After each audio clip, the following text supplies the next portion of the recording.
Hello everyone, and welcome into this spooktacular edition of my channel. Terrible bad jokes. I'm 51, what do you expect? So, what I wanted to show you is a small portion of my vintage Halloween decorative pieces, ephemera, postcards, jewelry, jack-o'-lanterns, you name it.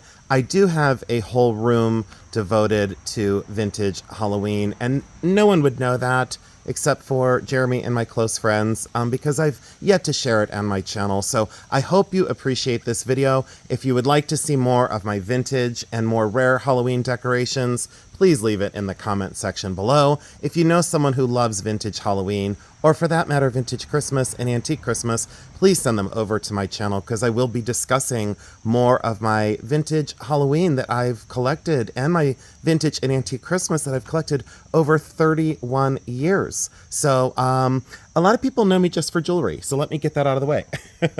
And welcome in to everyone. So you'll want to stay tuned for what's inside of this binder. You will not believe some of the Halloween postcards that I have in my collection.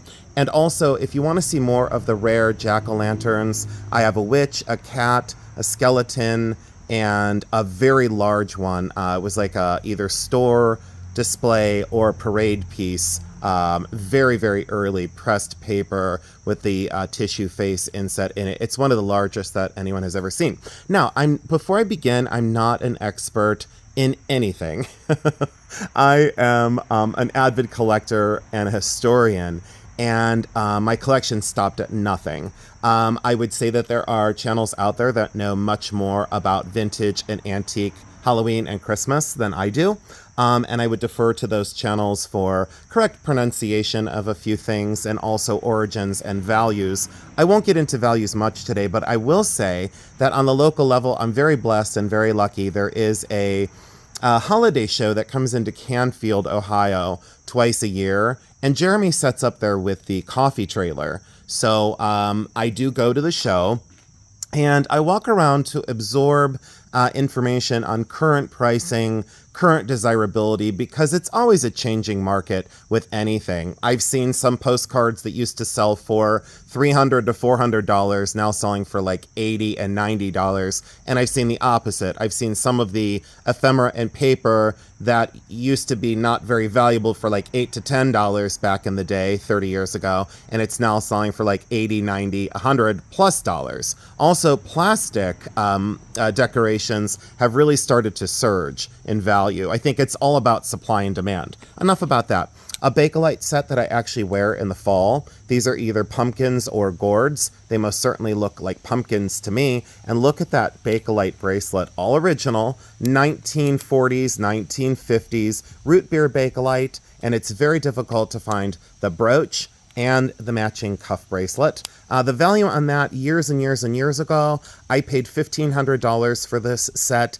It's about the same right now. It did go down a little bit, and now it's starting to climb back up because vintage plastics and Bakelite are beginning to be collected again. But look how amazing that is. Look at the glow of that on that. And when I say to people that they don't understand Bakelite, I was like, do you understand this? Because that's magnificent. Can you imagine the lady that wore that back in the day in one of the most conservative time periods in American history? And she was very, very advanced in her fashion sense. And look at those deep carved leaves that pumpkin sits upon. All original, all fantastic, and a wonderful set. So we'll put that out of the way. And thanks again for joining in. Someone had said, can you do a video on your kind of creepier jewelry pieces? Not a problem. 3 Bakelite spiders. And I have a very large collection of vintage and antique insect jewelry. And if you don't mind scrolling through my previous videos, I'm open 365 days a year, 24 hours a day, 7 days a week. So all you got to do is scroll through my library and look for my vintage insect collection.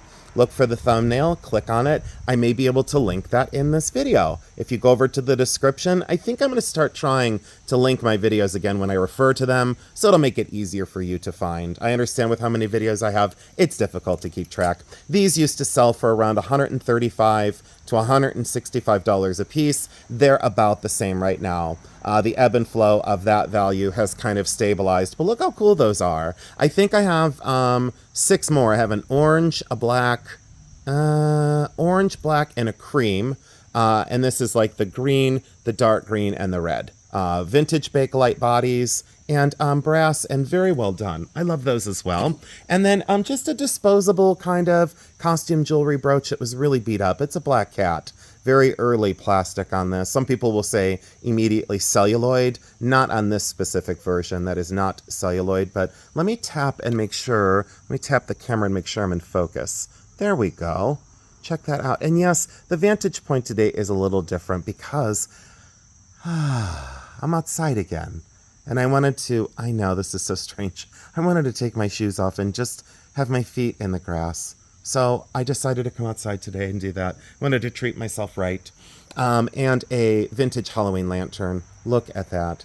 Is that not cool? And the switch is right here to turn that on and off. It still does work, but I don't store these with batteries. Chromed base on that, and then that is glass, frosted glass. And that's a child's trick-or-treat lantern. Isn't that amazing with that frosted glass owl, and then that light lights up? At auctions years ago, I was never able to afford these because they were like $135 to $165, and they came way down, and I bought this one for $12, and it is all original with the chromed base and the little light switch. But yeah, I thought that was magnificent. So that was a keep for sure. Oh, and before I forget, I did find this in a jewelry sort for all my jewelry lovers. And for anyone out there that loves early coins, look at this. This came in a box of literal costume and broken and garbage jewelry stuff. It's an 1873 10 mark German coin. I believe that's Wilhelm I. I believe historically that's Wilhelm I. Gold value on this would be around $400 today, and that's now free. It was a bonus. And I didn't have to do the ridiculous thumbnail of constantly looking perpetually surprised with my mouth open, pointing at a jewelry jar going, look what I found. You know, clickbait, not on my channel, not interested. I want to look smart. I want to look what I am, you know? I don't want to look confused with my mouth open, pointing confused at a jewelry jar. Just for views, I don't want to sell myself out like that.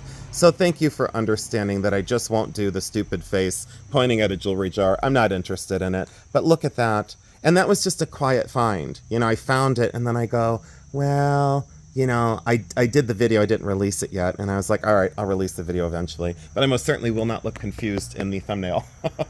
All right, let me set this over here and get this out of the way, and then cover, oh, just so you know, pronunciation of a few things, that's what I talked about, but I looked up because it's spelled Beistle, B-E-I-S-T-L-E. That is one of the manufacturers of these beautiful paper decorations, and it's pronounced either Baitzel or Beitzel or Bastel. It's one of three different ways, and it depends on where you're at from the United States. So don't try and come on here and correct pronunciations or attack other channels based on pronunciations. Please don't do it. Unless you completely slaughter a designer's name, I'm not going to say anything. So I was going to make a joke and say, like, look at this one.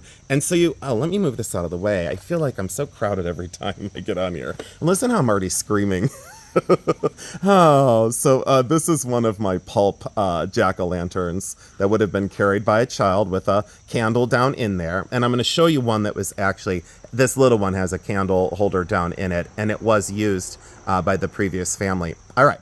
So, and stay tuned, because do you see this little guy right here nestled inside of this little totem pole over here? So do you see this little guy right off film, right in the corner there, up to the left-hand corner? Look at that little face. Do you know that I sold the same exact one? I bought two of them at an auction in Cleveland years ago. I bought the pair for $40, and I put basically the sister or the brother of this one on eBay. Do you know, can you take a guess before I say what you think that sold for? Just put in your mind what you think this little tiny jack-o'-lantern sold for. What did this sell for? And look at the little candle holder on the inside. And look at the little bail handle, a little wire bail handle. What do you think that sold for back in the day? 10 years ago, I sold this same one for $700. $700. And I bought the pair for $40, so I kept that one. I kept that one as the bonus. I said I'm not selling it now. All right, so what I was going to say is I had this one, and then this one right here. And then, let's see, this one way over here. I had those three stacked inside of each other, and look at the different expression on the faces. And I wanted to say those are all my split personalities. So when you come into my video, and sometimes I'm crabbier than a crab cake, I do have a range of emotions. And I said to someone the other day, I said, my channel is not a fictitious name. It is called Jason Adams for a reason. It is my government name, and I'm super proud of it, and there's nothing wrong with that. Nothing wrong with that at all. And it takes courage. It takes absolute courage to create content on YouTube. It really, really does. All right.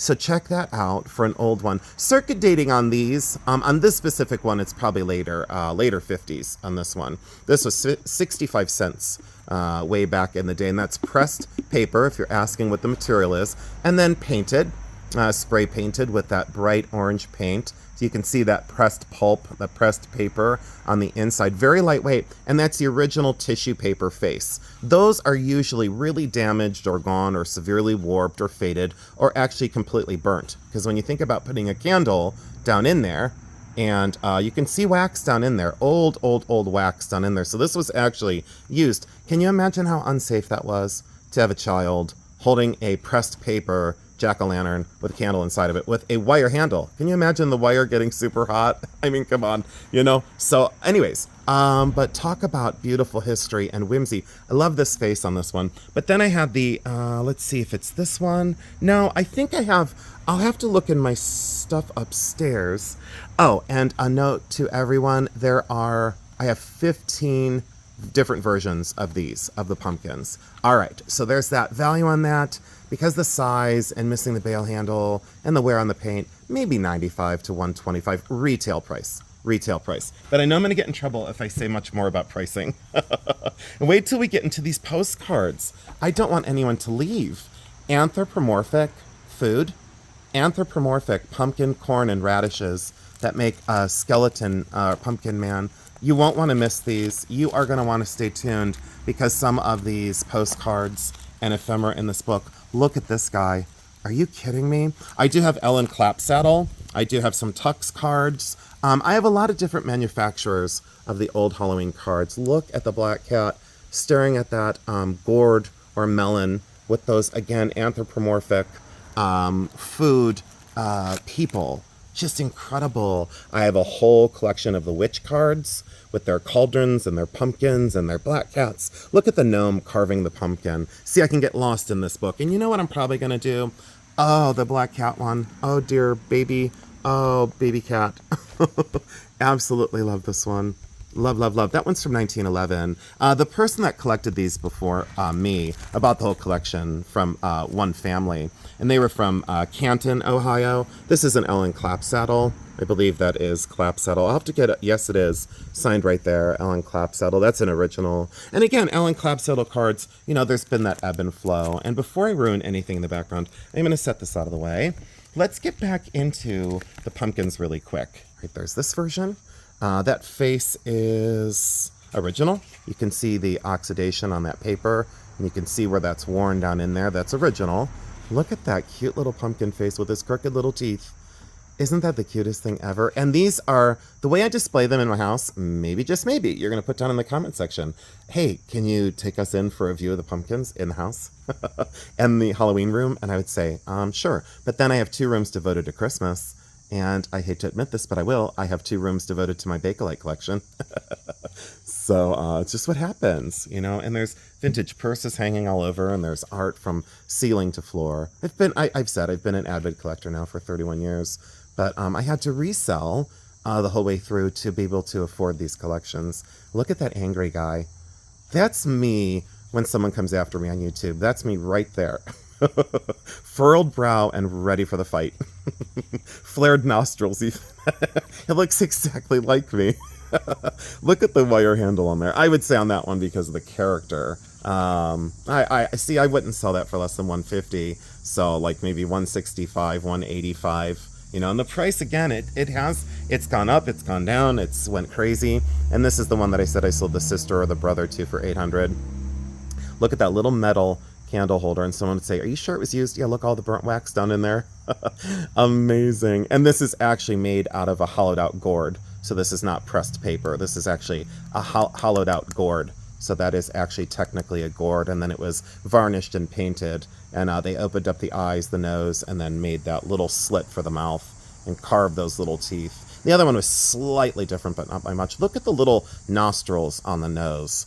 An absolute magnificent little treasure. And see how small it is? And at the auction, it was up in Cleveland, at the auction, I was figuring I would have had to go around $200 for these. And I think that's another thing I wanted to say about resale is, if you would like me to do a video on how I've decided what to buy and what to sell, and how to sell what I've bought, and like how I decided what to keep, if you want me to do an in-depth video on that, please let me know. And I would love to do some more live feeds, so then you can engage me in conversation. These are the educational videos on my collection and what I've bought, but then we could have a dialogue and say, tell us more about how you've built your business. Tell us more about, and when people have said, you seem, kind of self-centered, well, after all, it has been my legacy, and this is my legacy, so it is all about me. But it's about me sharing with all of you so that it might assist new people in the business. And it might reignite some flames for people that are established in their collections. And I know that when I watch YouTube videos, I want to be educated, entertained, and have a little bit of fun. So that's kind of what I've based my channel on over the last it's a year and 5 months, I think. Since I took it serious. But when I first started, I was not sure. I just kind of said to myself, do I really want to do this? Value on this one now, I would say, because I sold that one for so much money years ago, I don't think it's really worth that. I would still say between $500 and $600 to an end consumer today. I think the value has gone down on that. And then here is the final one of the jack-o'-lanterns. Let's get into these paper goods, and I'll kind of just flip through them. I'm not going to attribute too many of them, but when I do see a signature, I will let you know. This one is German. It's die-pressed pulp again, so that's pulp paper fiber that's been kind of, made into a cardboard, and then pressed into the die, and then hand-painted with spray paint and stencil. And it's signed Germany right there. Look at that amazing face. And in such good condition. Value on these has continued to go up. It's very, very cool to see a lot of the things that used to be not appreciated, much more appreciated. This one's signed down on here, so there you go for the maker.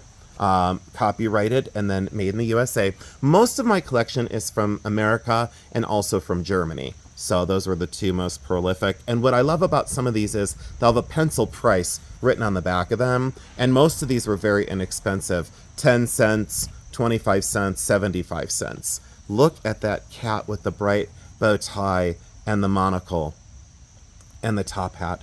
That looks exactly like Jeremy's Morticia. That looks exactly like Tishy Cat.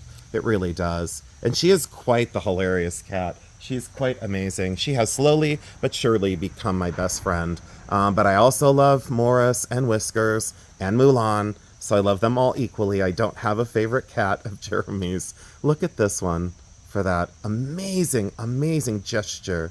Look at the mouth and the way that's constructed. And again, that I should have said all of these came from two collections local in Ohio. And the postcards were all assembled in Ohio as well. Look at that. Absolutely amazing. Totally love that black cat. I'm not going to get into too many of the values. Now this one is, again, if you want to say Baetzel, Beetzel, Beistol, however you want to pronounce it, I've heard it the three different ways. And there's, like I said, no fighting or arguing. Depends on where you're from. It depends on your dialect per se. And this one is right here. It's signed, very fugitive, very lightly, with the Beetstol or Baistol, whatever you want to say, made in the USA. And look at the honeycomb cat. Look at that, how amazing. Look at his happy face. Oh, yeah. Oh, here we go. One dancer, and then it gives you directions. There, you could take a screenshot and read the old directions. So, suspend dancing figure from the center of a black thread about 6 feet long. Wiggle finger and the figure will perform the most original dance. Well, that sounds like me back in the day at the bucket shop. Or at Thursday's Lounge, That kind of looked like how I danced back in the day after, 3 blue moons. Oh, the days of Zima. That was me on Zima. So, and then this would be me at the end of the night. So Yes, I had a lot of fun. I really did, and I love these videos because it does give me time to reflect on my life as well. So check these out. And I wanted flanking cats, you know, because I had this window in my turn of the century home. I wanted flanking cats, but do you see the difference? So this came from one estate and this one came from the other, and there's a slight variable. But those are those jointed cats, and unfortunately, they're always in really, really poor condition unless they weren't used. Now, I do have some in their original plastic, and I don't move them. I just leave them alone. And sometimes the head on these will be jointed, but let's see. Oh, this one is $50. Look at that. Someone wanted $50 for that black cat. Were they crazy? No, not at all. Did I pay 50? No, because I bought the whole collection. And then this one. Look at the gesture of the feet and little toenails. And when people say, I just don't understand vintage paper, I would say, I don't know why you don't. It's ephemera. It wasn't really built to last. And look at that, it's double-sided. So you could hang that. Look at the old thread that they hung that. Probably from a lamp. You know, probably from the center of a ceiling fixture to be decorated for Halloween. Absolutely whimsical and amazing. This is one of my favorites, and I wish I would have saved this for the end, but this is one of my favorites. Unfortunately, someone had put duct tape on it, so that's very unfortunate. But look at the man in the moon with the black cat, and it gets better. It's a double honeycomb. Look at that with the original honeycomb. So this was a centerpiece that went in the center of a table, and I should probably make that face the thumbnail for the video. It's just one of my favorites. I did work at a veterinary clinic for 17 and a half years. So animals throughout my life had been my best friends and loyal companions. And I did have a black cat. When I moved into my home, the previous owner wasn't able to take him with her, so I inherited a black cat, and I just loved him. I miss my animals very, very much. When I reflect on my life, it's that they had definitely changed my life and my existence. And someday soon, I know another animal is going to find me that needs me / I need it. Him or her, but they'll find me. And I have a tendency to say that they've rescued me through the years. This one was $75, and that was on the resale of like an estate sale. $75. Look how large. Very, very large. And of course the ear is missing. The little ear tip is gone. And where the brads are, where those rivets are, the joints are a little worn out. But circuit dating on most of what I'm showing you so far, most of what I'm showing you from the jack-o'-lanterns through this is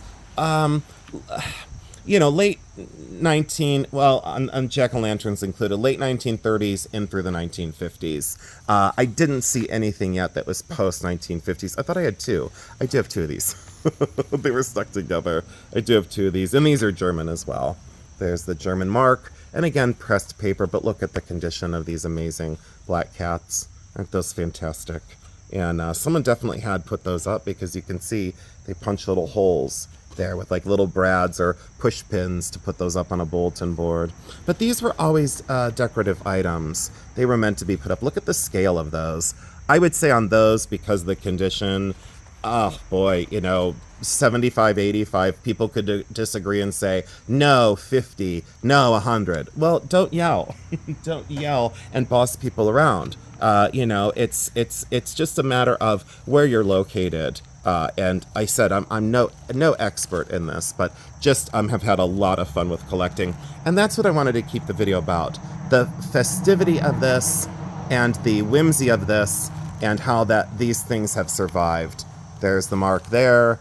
There you go again. And very cool with the honeycomb. And this is probably a dancer. Yeah, this one is one dancer. So there's the one dancer. Honeycomb body with that tissue paper in black and orange. Look at the cool face on that witch. Look how whimsical. Isn't that cool? Absolutely so cool. And look at the hands, how good a condition. And all original feet on the bottom. And the wind is helping me out, making her dance. Making her do her thing. Absolutely so cool. Just fun, just whimsical. A few more of these. And then we'll get into those postcards, so don't go anywhere. The witch is amazing. And she has the easel back, so she has her raised easel back. So she would, I don't want to do it, but she would set up like that. So the easel would go back and she would set up. Look at the condition of this. Again, Germany has to be signed. Always signed. There you go, Germany. Pressed in there. Look at the stars in her cape and the gesture of her hair. The wonderful star and moon black hat.